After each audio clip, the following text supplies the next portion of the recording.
நம்ம ஒரு பக்கம் சொல்லிக்கிட்டே இருக்கோம். தமிழ்நாடு என்பது மிக முன்னேறிய மாநிலம். கேரளாவை போல் மிக அதிகமாக படித்த மாநிலம் அப்படின்னு நம்ம சொல்லுவோம். கேரளாவிலே ஜாதி பேர் போடாம யாரும் பேரே போடுறதில்ல. அவன் பேருக்கு முன்னாடி ஜாதி போடாம கேரளாவுல எவ்வளோ படிச்சவங்களா இருந்தாலும் போடுறதில்ல. தமிழ்நாட்டுல வந்து அட்லீஸ்ட் அவ்வளோ மோசமான பழக்கங்கள் கிடையாது. ஜாதி பேர் போடுறது வந்து இங்கெல்லாம் ரொம்ப ரொம்ப ரொம்ப கம்மி. ஆனால் அப்படிப்பட்ட சூழலிலும் கூட பல இடங்களில் இருக்கின்ற ஆதிக்க மனப்பான்மை கொண்ட ஜாதியில வந்து இது ஏன் நடக்குதுன்னா, அதை சொல்லுவதற்குண்டான வலிய தான் நம்மளால பகிர்ந்துக்க முடியுமே ஒழிய, நீங்க செய்யறது தப்புன்னு அவங்கள போய் கை காட்டுறதும், நீ ஏன்பா அங்க போய் காதலிச்சேன்னு சொல்றதுக்கு 2க்குமே நமக்கு உரிமை இல்ல. ஏனென்றால் இந்த காதல் என்பது எந்த இடத்துல எதை பார்த்துட்டு வரும்லாம் தெரியாது. 2 மனங்கள் ஒன்றை ஒன்று விரும்பினால் அது ஜாதி பார்ப்பதில்லை, மதம் பார்ப்பதில்லை, பணம் பார்ப்பதில்லை, ஏற்றத்தாழ்வுகள் எதையும் பார்ப்பதில்லை, நிறம் பார்ப்பதில்லை, தரம் பார்ப்பதில்லை.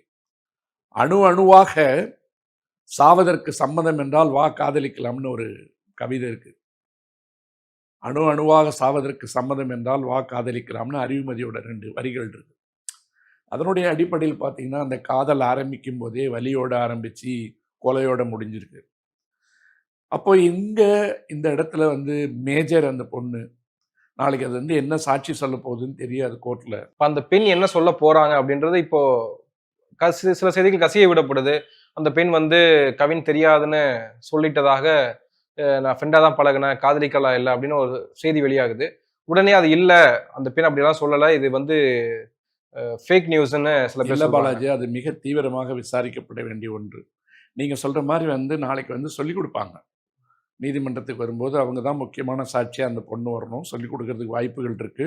ஆனா, அந்த புலன் விசாரணையில வந்து அந்த பையனுக்கும் அவருக்குமான தொடர்புகள், தொலைபேசி தொடர்புகள் என்ன? வேற எந்தெந்த சோசியல் மீடியால வந்து அவங்க கான்டாக்ட்ல இருந்தாங்க? அதன் மூலம் பகிரப்பட்ட பதிவுகள் இது எல்லாமே சைபர் இன்னொரு இன்வெஸ்டிகேஷன்ல பக்கம் இந்த சைடும் ஒரு நிதானம் இல்லாம உடனடியாக போட்டோஸ் வெளியிடுறாங்க. கவினும் அந்த பெண்ணும் உடன் இருந்த மாதிரியான போட்டோஸ் வெளியிடப்படுது. அப்போ இது ஒரு பதட்டத்தை உண்டாக்குது இல்லையா? இல்ல. இன்னைக்கு வந்து யாரும் யாரோடனும் இருப்பதை போன்ற புகைப்படங்கள் வந்து மிக எளிதான சம்பவங்கள் எளிதா கிடைக்கும். இப்போ ஒரு கல்யாணத்துக்கே போறோம். ஒரு காமன் ஃப்ரெண்டா இருப்பாங்க. பக்கத்துல நிக்கும்போது எடுத்த ஃபோட்டோவ போட்டு இவங்க 2 பேரும் காதலர்கள்லாம் சொல்ல முடியாது.